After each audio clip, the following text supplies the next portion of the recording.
how do you get to agreement with China as an American policymaker or bureaucrat on something that isn't just straightforward and easy? Okay, let me try three of them. Cyber hacking, Iran nuclear, and climate change.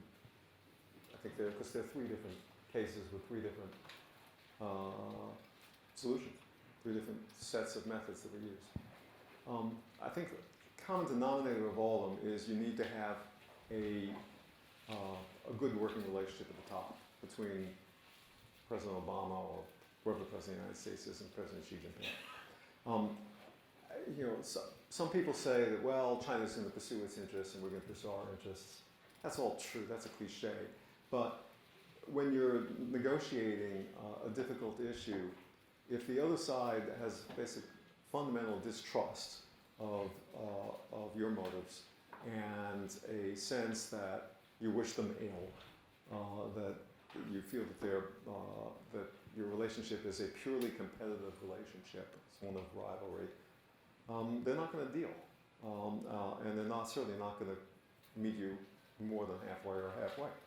So you need to have a personal relationship at the top of some degree of openness and transparency and confidence, and you need to have a sense in the overall relationship that we do not wish you ill.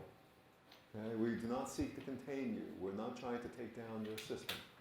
If you don't have that, you're not going to get anywhere. Okay, now take these three. Cyber, Xi Jinping was coming to the United States. The U.S. had been examining a number of cases where the Chinese security ministries were involved in espionage aimed at American companies, stealing intellectual property. The U.S. was preparing to sanction Chinese companies that were the beneficiaries of that espionage, and that word leaked, deliberately or not deliberately, most likely. This was the number one issue on the Hill at the time. This was the hottest political issue in the United States at the time. And I think Xi Jinping became convinced that A, we were going to sanction some companies, and B, his trip was going to be ruined. The major trip to the United States, which Mr. Paulson was very instrumental in on the West Coast portion. He dispatched his number one security official, much to the surprise of all of us, to the United States to negotiate an agreement on the eve of the visit. Okay? And astonishingly to me, and I think astonishingly to most people, they reached an agreement, which has fundamentally changed Chinese behavior towards intellectual property theft.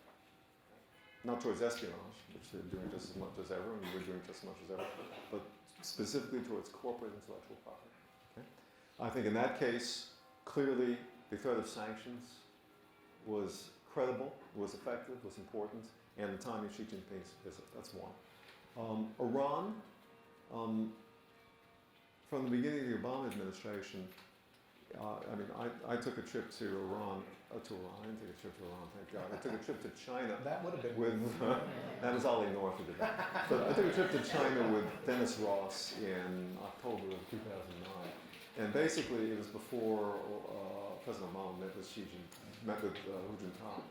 And what we were communicating to the Chinese was that this was the number one national security issue for the United States. This is number one. There are a lot of other issues. They're all important. This is number one. This is the one that President Obama cares the most about. And so you want a good relationship with us, this is the one you got to think about, because we didn't use the phrase core interest, but in their terms, this was core interest of the U.S. Okay? And we impressed upon them how fast this issue was moving in the wrong direction, that the clocks were all working the wrong way, that nuclear proliferation in the Middle East and Saudi Arabia, potentially in Japan at some point, and the future of the Non-Proliferation Treaty were at stake if we didn't deal with the Iran issue effectively. The Chinese, I think in this case, substantially brought into our strategic argument about the risks of nuclear proliferation in the Middle East, spreading to East Asia to their detriment, Plus, they were impressed that this was our number one issue, and so they joined with us in the negotiations to freeze Iran's nuclear program.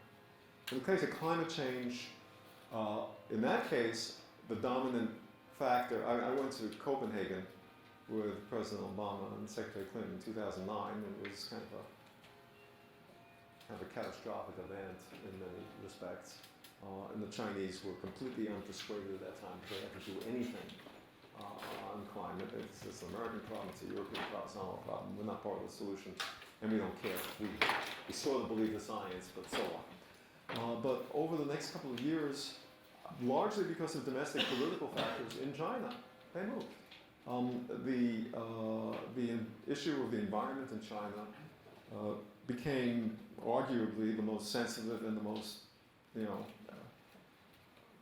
unsettling issue for the leadership with the Chinese population in major cities. And of course, the steps that you have to take to deal with air pollution in many or most cases is pretty much the same as the steps you'd be taking in climate change. So the Chinese reached the conclusion that this was, Chinese leadership reached the conclusion that this was in their political domestic interest, and that therefore they should take a much more forthcoming approach. So I think there are three different issues, three different sets of incentives, disincentives. They all came out well. Common denominator was, as I say, intensive interaction between our two presidents and trying to establish some degree of openness and trust in the dialogue